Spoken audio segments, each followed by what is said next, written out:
karena diberi harta oleh Allah. Jadi tidak terlalu hormat kepada orang yang kaya dan tidak meremehkan kepada orang miskin. Kenapa? Hakikatnya mau kaya mau miskin sama saja, yang membedakan adalah ketakwaan. Li'annahu lam yuhibba ghairallahi ta'ala, karena orang yang sudah mengenal Allah tidak akan merasa cinta kepada selain Allah. Jadi biasa lah gitu, ya kehidupannya. Dua manusia kalau lagi jatuh cinta, masya Allah, ya. Bukan nama repot kayak Mas Roy jauh-jauh dari Priuk ke sini, dikejar karena cinta.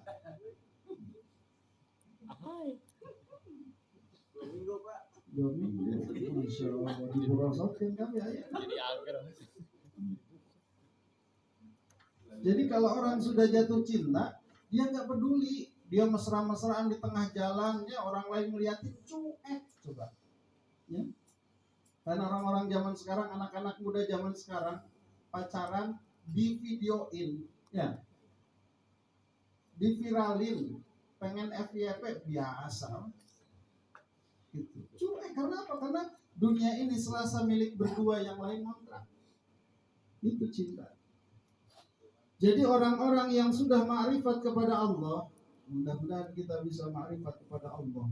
Kita ma'rifatnya masih ma'rifat asma pun belum kenal semua, ya. Ma'rifat sifat Allah juga kita belum mengenal semua, ya. Ma'rifat af'al Allah juga kita belum meyakini semua. Maka mudah-mudahan kita dibimbing oleh Allah, difutuh oleh Allah. Allahumma inna nas'aluka li futuhal arifin. Ya Allah, kami memohon kepadamu agar engkau membukakan kami pengetahuan untuk ma'rifat kepada Allah. Jadi kalau orang sudah cinta sama Allah, masya Allah, ya, mengenal para sahabat ketika ibadah di panah, ini masya Allah, nikmat, dia tidak menghiraukan. Ketika panahnya dicabut, ya, Sayyidina Abu Bakar, Sayyidina Ali ketika sholat di sahabat pakai pedang, nikmat sholat. Sayyidina Abu Bakar ketika bersama Rasulullah di Gua Sur, kakinya dipatuk ular, masya Allah, dinikmati. Jadi orang kalau sudah ma'rifat kepada Allah, mendapat kesusahan atau menerima kesenangan itu biasa saja. Karena apa? Karena yang dia lihat kesusahan itu adalah pemberian Allah, ya, kesenangan itu juga pemberian Allah. Jadi dia tidak peduli dengan apa yang diberikannya, yang dia peduli adalah siapa yang memberikannya.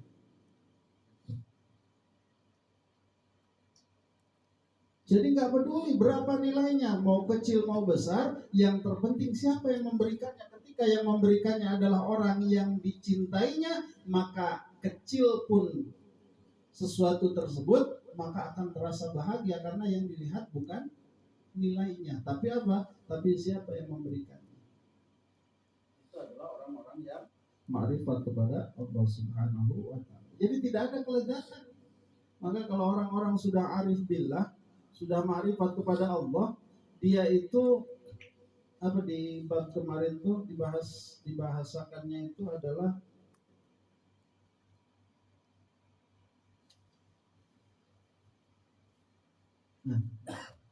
ahabba alla ya'rifahun nas. Jadi senang kalau tidak diketahui oleh manusia. Ngumpet. Orang-orang sudah ma'rifat kepada Allah itu ngumpet. Dia menyibukkan dirinya hanya berduaan dengan Allah, ya. Jadi tidak mukhalitatun nas, tidak terlalu senang bergaul dengan sesama manusia. Dia senangnya mukhalitatullah, dia senangnya khalwah dengan Allah, menyendiri, nggak keluar rumah, nggak keluar kamar, senangnya tuh udah aja sama Allah. Apa iya, terus rezekinya gimana kalau nggak kerja? Ternyata ya pun guru anak seminggu tidak keluar rumah, ya. Tapi sekarang punya tanah di mana-mana. Setiap ada tanah, jadikan kobong, bluk jadi. Kobongnya jadi, tempatnya jadi, dipakai menakib, tinggalin. Pindah lagi ada tanah, bikin kobong lagi, jadi itu aja. AA-nya Haji Taruhan, coba kerja apa di rumahnya sarungan, bawa mobil, di mana agreng, majelis lega. Jadi gitu aja. Jadi kalau sudah kenal, sudah yakin kepada Allah bahwa Allah Ar-Razzaq, maka akan seperti itu. Ustaz gawe kene kudu dicat, cantik kadinya kan. Lain jangan emangnya can daek we nepi kenan. Padahal lamun niat mah udah bismillah sila. Tapi nya ieu mah supaya ulah aya fitnah teuing we jadi ustaz teh diupae cenah teu gawe nungguan pamere gitu bisi kitu doang. Jadi makanya enak gawe we. Begitu. Ya. Jadi banyak ternyata bukti-bukti kebesaran Allah, bukti-bukti bahwa orang yang ma'rifat kepada Allah tuh dia tidak lezat terhadap makhluk. Nikmatnya tuh apa? Ketika berduaan dengan Allah. Senangnya tuh ketika khalwah. Dan mudah-mudahan kita sampai pada makom tersebut. Minimal ya dalam seminggu sekali kita bisa khalwah. Seminggu sekali bisa merasakan nikmat itu di pengajian, merasakan enak itu kumpul bersama di majelis yang dicintai Allah.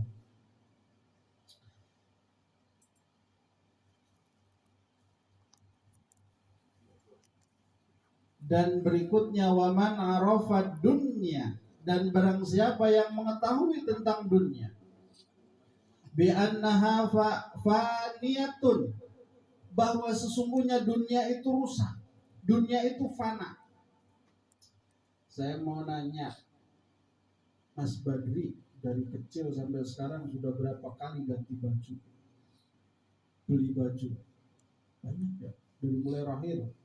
Wah bajunya udah bolong, ganti, rusak. Mobil, udah berapa tahun sekali ganti. Motor, rumah, baru dibangun aja langsung direhab, ya rusak, fana.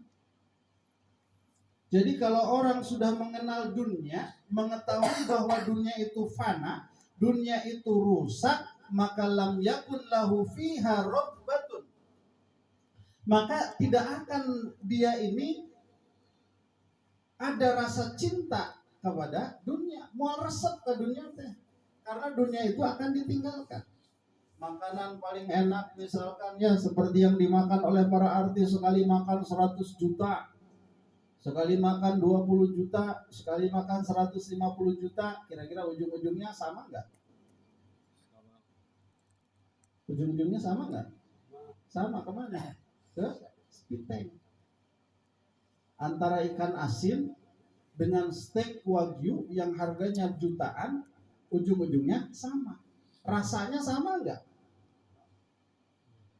Beda rasanya, tapi hilangnya akan sama. Kapan? Yaitu ketika hanya satu jengkal masuk ke mulut, dikunyah di mulut, terasa antara asin dengan daging steak. Kemudian begitu masuk ke tenggorokan, masuk ke usus, udah hilang rasanya.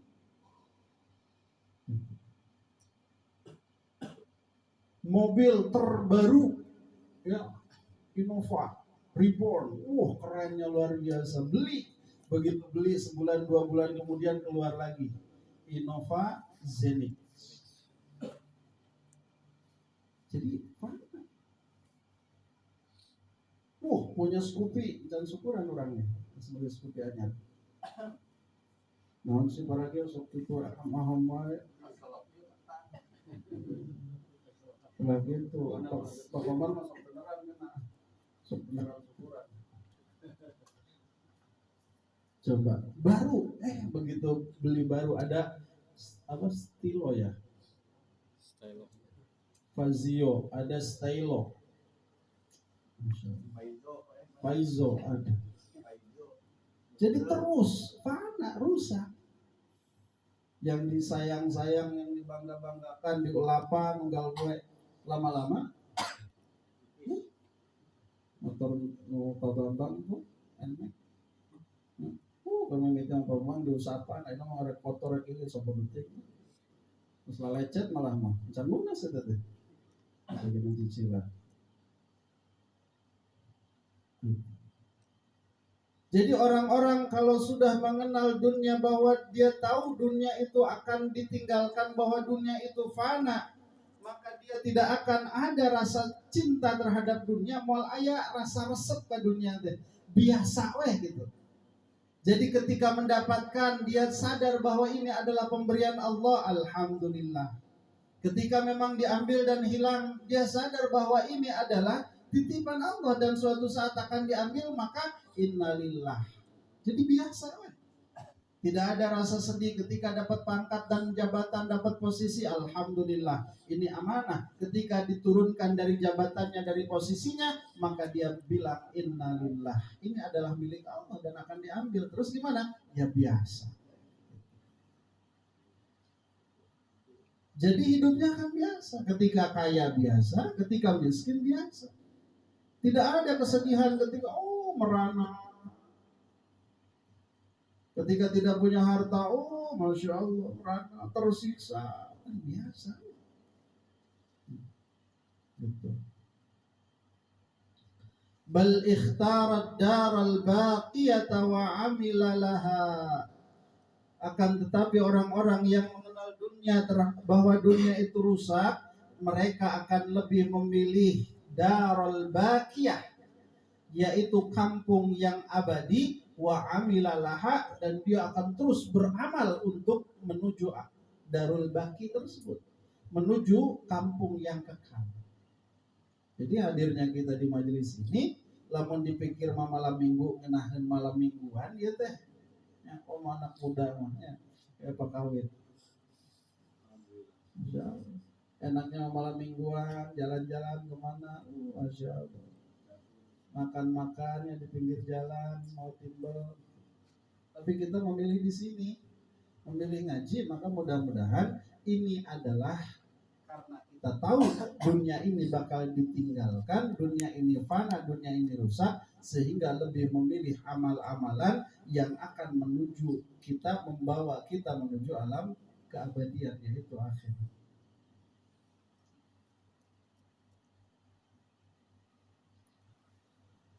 Wa man arafa adlallahi ta'ala,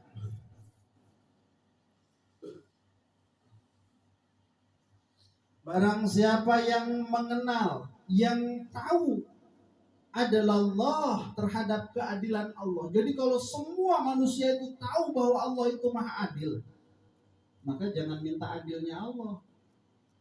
Ya Allah, aku mohon keadilan, jangan. Mintanya apa? Ya Allah, aku mohon fadlmu. Adil dengan fadl beda.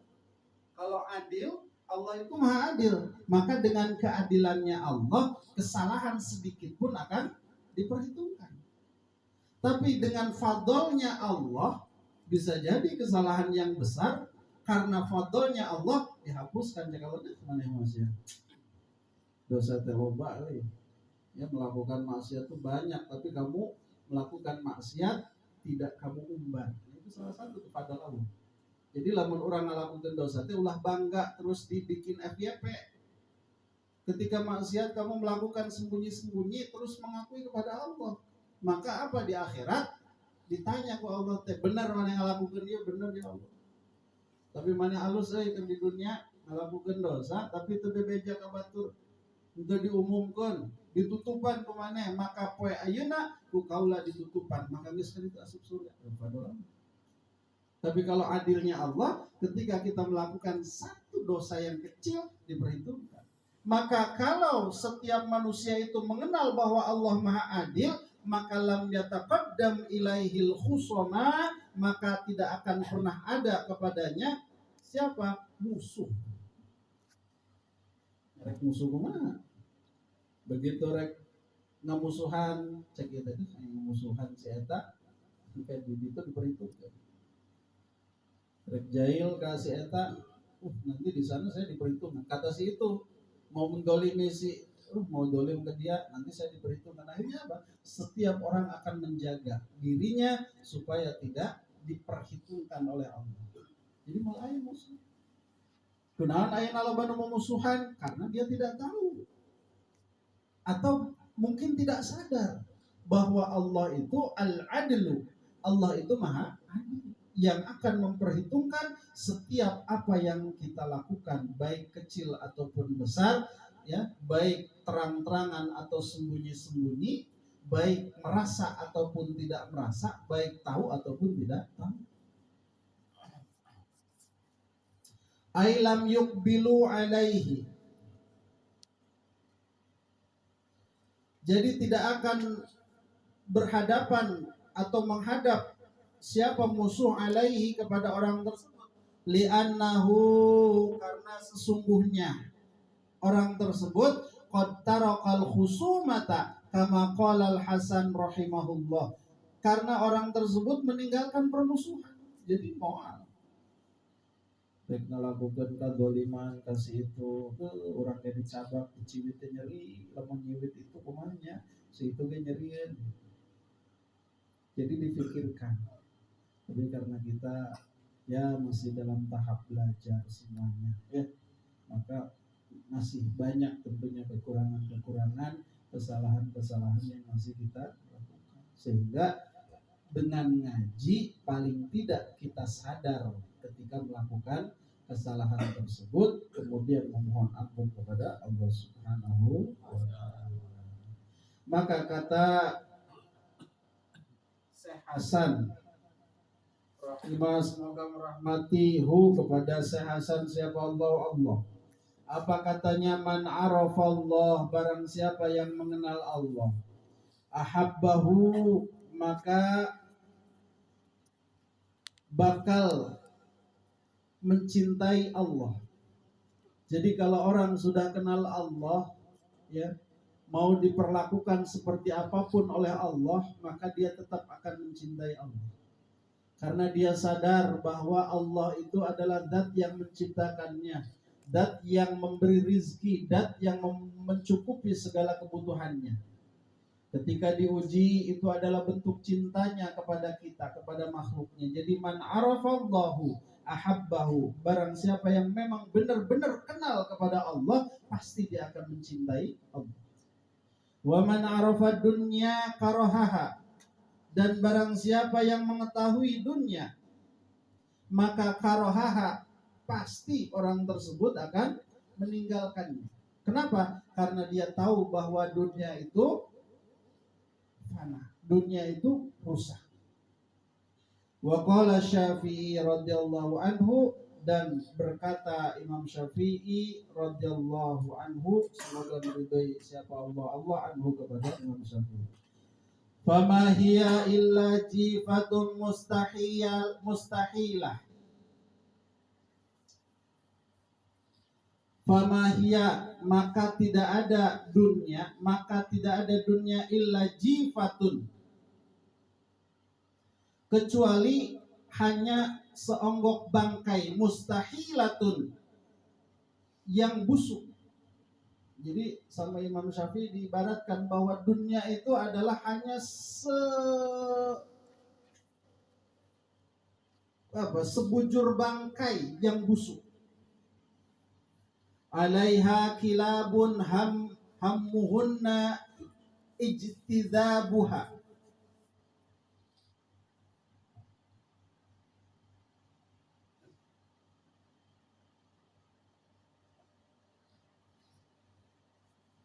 Alaiha kilabun, yang mana bangkai tersebut itu diperebutkan oleh anjing. Hammuhunna jtidabuha,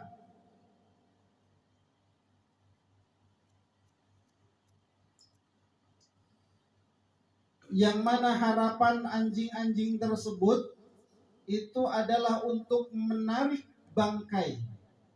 Fa in tajtanibha kunta salman la ihliha.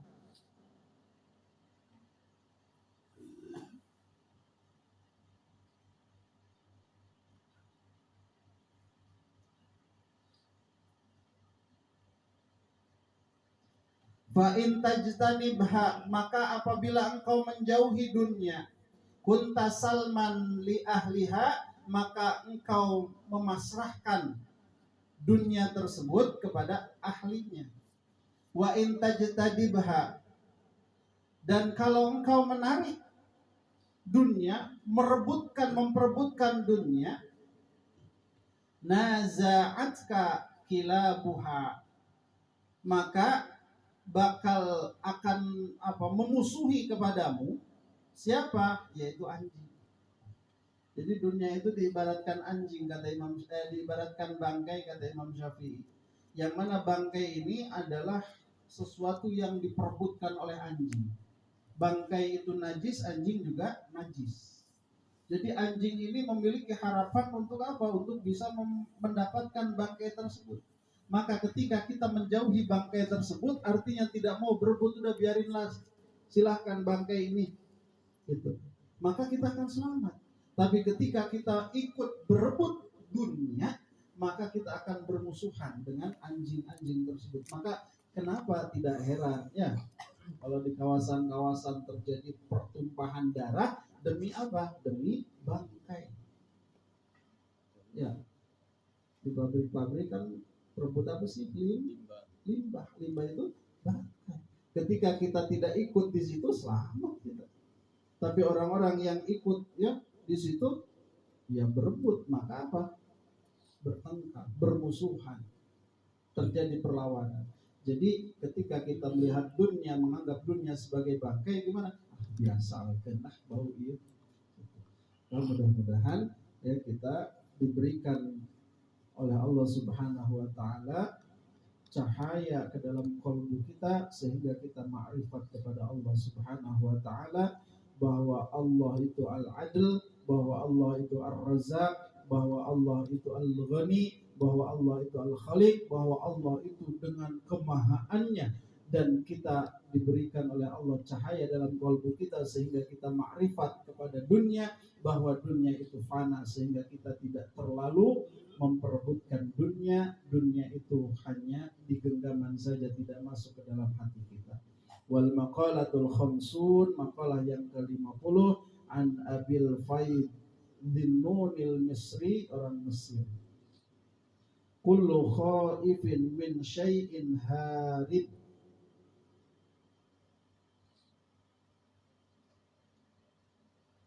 Insyaallah di minggu depan mudah-mudahan kita semua diberikan kesehatan oleh Allah Subhanahu wa taala.